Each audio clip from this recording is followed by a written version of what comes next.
Halo teman-teman, kembali lagi di pembahasan Lab MKL. Gak kerasa ya, udah nyampe sesi ke-8, sehingga hari ini kita akan membahas mengenai risk and return. Mungkin bagi kalian yang jurusannya kalau nggak manajemen ataupun akuntansi, itu udah nggak asing lagi sama yang namanya investasi. Nah, dalam investasi ada dua hal yang paling penting yang perlu diperhatikan, yaitu risiko dan return atau pengembalian. Nah, karena seorang investor itu pengen untung sebesar-besarnya, otomatis si investor perlu menganalisa mana sih aset-aset yang memiliki return yang besar dan tentunya memiliki risiko yang rendah. Nah, karena itu mungkin kita langsung masuk aja ke pengertiannya, apa sih risk dan return itu? Risk itu adalah kemungkinan terjadinya kerugian keuangan karena adanya ketidakpastian.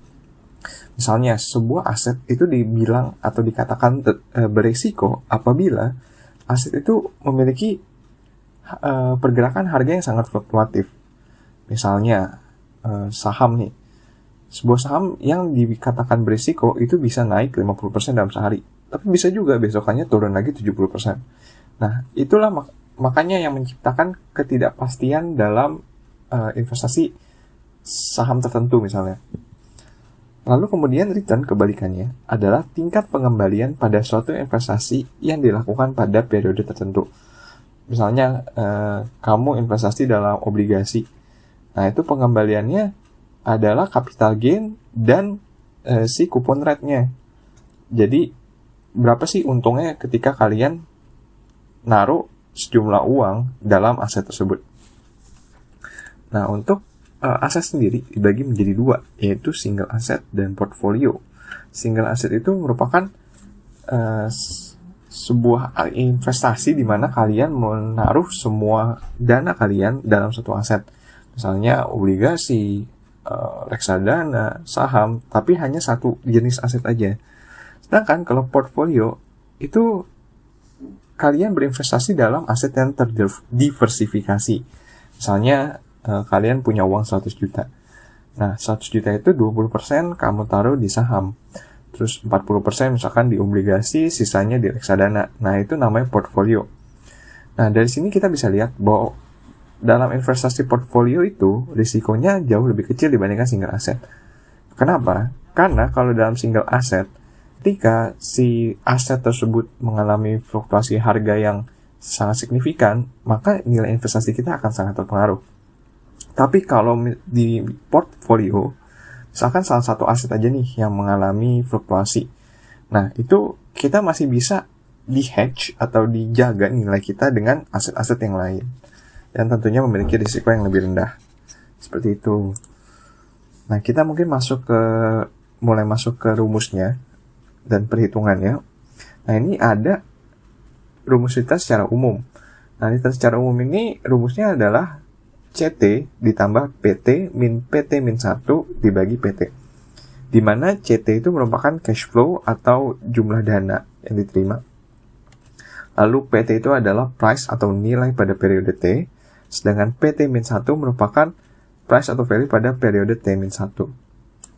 Nah, sekarang kita masuk ke perhitungan risiko dan return dari single asset. Nah, dalam single asset sendiri itu ada dua jenis atau metode. Di mana yang pertama adalah time series. Time series ini misalnya kalian udah tahu nih data historis return saham selama kurun waktu tertentu. Misalnya selama 6 bulan. Nah, kamu udah tahu nih return bulan pertama misalkan 10%, return bulan kedua 5%, dan seterusnya. Nah, itu kalian harus menggunakan rumus untuk single asset yang time series. Untuk rumusnya sendiri, returnnya atau expected return di sini adalah R1 ditambah R2 ditambah R3 sampai dengan Rn dibagi dengan R. Di mana R itu merupakan return suatu aset dalam kurun waktu tertentu, dan N itu adalah jumlah waktunya. Sedangkan untuk risikonya sendiri, kita di sini dalam risk and return ini menggunakan standar deviasi. Rumusnya adalah sigma dari R min expected return kuadrat dibagi N min 1. Nah, di sini kalian bisa lihat ada yang namanya CV atau coefficient of variance. CV ini digunakan untuk menghitung rasio antara risiko dan return dari sebuah aset. kalau misalkan CV-nya nilainya di atas 1, berarti risikonya jauh lebih besar daripada expected return-nya. Jadi misalkan setiap penambahan 1% expected return, maka risikonya akan bertambah lebih dari 1 kali. Sedangkan kalau misalkan si CV-nya ini kurang dari 1, nah berarti aset ini dianggap menjadi aset yang cukup aman dan lebih tidak beresiko. Karena misalkan setiap penambahan 1% expected return, itu penambahan risikonya bukan 1 tapi kurang dari 1. Ya, kita masuk lagi. Nah, single asset itu yang kedua ada probability. Jadi dalam single asset probability ini tergantung returnnya itu tergantung pada kondisi probabilitas kejadiannya. Misalnya sebuah saham secara historis sudah tahu nih kinerjanya gimana. Nah, untuk mendapatkan return 20% itu probabilitasnya misalkan let's say 10%. Tapi untuk mendapatkan return sebesar 5% itu probabilitasnya 30%. Dan seterusnya. Nah, untuk returnnya sendiri atau expected returnnya itu rumusnya adalah sigma R dikalikan P. Lalu untuk risikonya sendiri kita masih sama menggunakan standar deviasi. Namun karena ini menggunakan probabilitas, jadi kita nggak pakai pembagi N-1. Jadi rumusnya standar deviasinya adalah akar sigma R min expected return kuadrat dikalikan dengan probabilitas. Untuk CV-nya tetap masih sama, standar deviasi dibagikan dengan expected return. Nah, sekarang kita masuk ke portfolio. Portfolio seperti yang tadi saya bilang, itu merupakan investasi di mana seorang investor menginvestasikan dananya di lebih dari satu aset. Tapi dalam lab kali ini kita akan bahas untuk yang portfolio 2 aset aja. Oke, jadi untuk returnnya adalah expected return-nya adalah sigma W dikalikan dengan R. W itu adalah bobot jumlah dana yang diinvestasikan dalam suatu aset tertentu. Dengan return itu adalah pengembaliannya. Misalkan kalian mau investasi di saham dan obligasi. Nah, misalkan di saham itu 40% dan di obligasi 60%. Ya, jadi weight-nya itu atau bobotnya itu ya udah 40% untuk saham dikalikan dengan returnnya misalkan 30%. Untuk risikonya sendiri, kita menggunakan standar deviasi untuk 2 aset, di mana untuk rumusnya sendiri adalah akar dari bobot aset pertama kuadrat dikalikan standar deviasi aset 1 kuadrat ditambah bobot aset 2 kuadrat dikalikan dengan standar deviasi aset 2 kuadrat ditambah 2 dikali bobot aset 1 dikali bobot aset 2 dikali standar deviasi aset 1 dikali standar deviasi aset 2 dikalikan dengan koefisien korelasi. Nah, koefisien korelasi ini adalah hubungan antara 2 aset. Misalnya, kalau sebuah aset A bergerak naik dan aset B bergerak turun, nah itu berarti koefisien korelasinya adalah negatif karena mereka saling bergerak berkebalikan. Kalau misalkan sejalan, itu berarti positif. Misalkan kalau aset A naik dan aset B juga ikut naik, nah itu berarti koefisien korelasinya di angka positif. Untuk koefisien of variance sendiri, CV-nya sama, standar deviasi dibagikan dengan expected return. Oke, kita mungkin masuk ke soalnya aja. Kita bahas problem 1. Nah, there are 2 assets and 3 states of economy. Nah, bisa dilihat tabelnya. Dan what are the expected returns, standard deviations, and coefficient of variance for these 2 stocks. Nah, bisa dilihat ya. Ini probabilitas. Ada probabilitas. Otomatis, kita menggunakan cara single asset dengan probabilitas. Nah, kenapa nggak portfolio? Karena di sini dia bukan mau menaruh dananya dengan bobot tertentu di kedua aset. Melainkan dia hanya mau pilih satu. Oleh karena itu, kita pakai yang single asset probability. Oke, jadi kita mulai menghitung satu-satu ya. dimulai dari stok A dulu atau saham A. Nah, kita harus dirinci nih setiap kondisi ekonomi dan kemungkinannya terhadap saham A. Nah, untuk kondisi resesi sendiri 0,2, normal 0,5, dan boom 0,3. Untuk returnnya masing-masing 0,15, min 0,15, 0,2, dan 0,6. Nah, sekarang langkah pertama adalah kita harus cari expected return-nya. Caranya adalah probabilitas dikalikan dengan return-nya di masing-masing kondisi. Nah, kita bisa lihat nih, untuk 0,2 dikali min 0,15 adalah min 0,03, yang normal juga hasilnya 0,1, dan boom hasilnya 0,18. Sesudah kita tahu masing-masing return dikalikan dengan probabilitas di setiap kondisi, kita perlu menambahkannya.